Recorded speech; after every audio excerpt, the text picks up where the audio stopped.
Hi there, I'm Seth, an instructional designer here at Kognito Interactive, and in the next few minutes I'd like to walk you through some highlights of the Veterans on Campus faculty and staff program. So, here we go.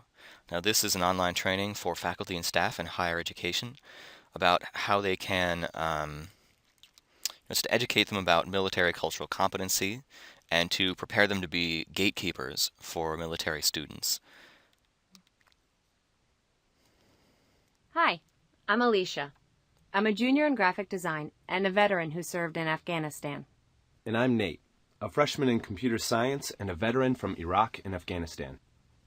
When I tell people I was in the military, sometimes they get ideas about who I am. So Nate and Alicia are going to be our guides through this course, and they're student veterans themselves, so they're well placed to talk about what kind of support they need from their faculty and staff. So they kick everything off by talking about why they enlisted, what it was like overseas, how they made that transition and what that was like, what it's like for them in school.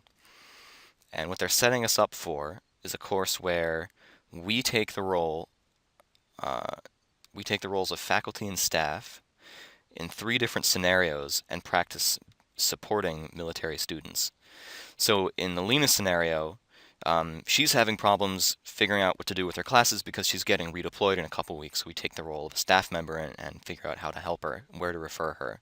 In the Austin scenario, we take the role of a professor and practice leading a classroom discussion about military spending that gets rather heated.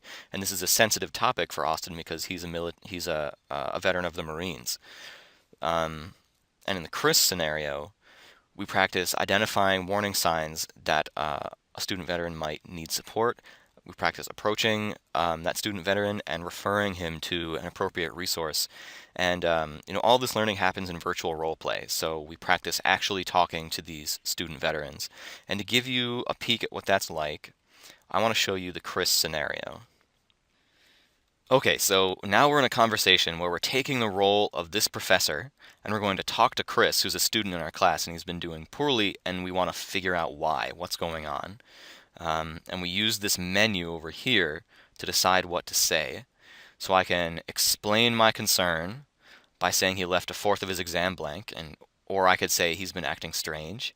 I could give him a warning about failing another test and possibly failing my class, or I could refer him to a study skills workshop. And I think the good thing about virtual roleplay is you can experiment. You can try things you wouldn't normally say just to see how they'd play out, and that's all part of the learning. So I'm going to give this one a shot. Your grade in the class is very low right now, and if you fail another exam, I don't know how you're going to pull yourself out of this. I know. Okay, so that was not effective, and you can tell from his tone of voice, from his body language, that that really didn't work. He didn't volunteer any information. The tone of the conversation didn't improve. And the nice thing about virtual roleplay is that if I don't like how something played out, I can just hit undo and go back in time. And now I can try something else.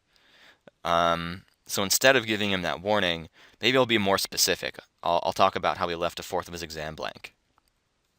Well, it seems like you put a lot of effort into the class, which is why it worried me that you left the exam early with maybe only 3/4 of the questions answered. What happened? Good approach. You mentioned specific observable behavior. So Nate and Alicia pop up from time to time with advice. Here they're talking about conversation techniques.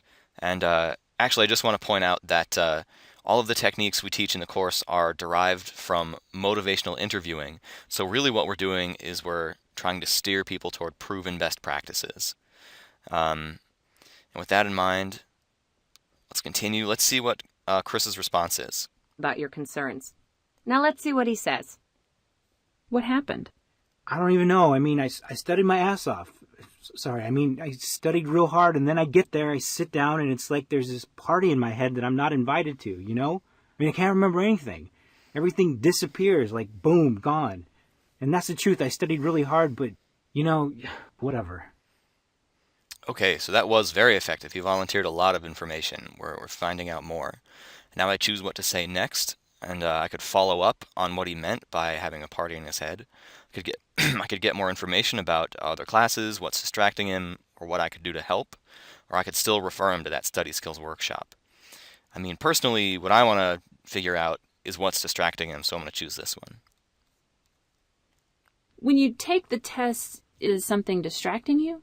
Well, I actually I just came back from overseas. I was in the army, so I don't know. It's hard for me to focus on class sometimes. It's just so boring. I mean, no offense or anything. I'm sure you're a great teacher and all, but school just isn't. It just isn't my thing. So we initially made him uncomfortable, you could tell from his voice and his body language. But yeah, that worked. He volunteered a lot of information. And so it sounds like we're getting enough information to get to the point where we can start the referral process. And those will be the next steps in this conversation. And that's what Nate and Alicia are popping up to talk about. And the benefit of having them guide us through this conversation is that they supply us information right as we need it. So it isn't an overwhelming amount to take in all at once. It's broken up. It's contextually relevant. And here they're talking about specific referral options that might benefit Chris. So right, that's all I really wanted to show you today is just a little peek at what the virtual roleplay is like. And before I go, I'd just like to say a couple more things. I'd like to point out these links up here. This local veteran support services link, which learners can click at any time, takes them to this page, which is a list of resources, and these can be customized to be local resources on your campus or in your area. So that can be immediately relevant to learners. And then there's this do's and don'ts link, which is just a concise summary of the techniques we teach in the course. So it's a handy reference. And also, this course comes with a built-in pre-post and follow-up survey. So you can track usage and manage your users and measure results on your campus. It's pretty cool. Anyway, I hope you enjoyed watching. If you have any questions, don't hesitate to give us a shout at info@kognito.com.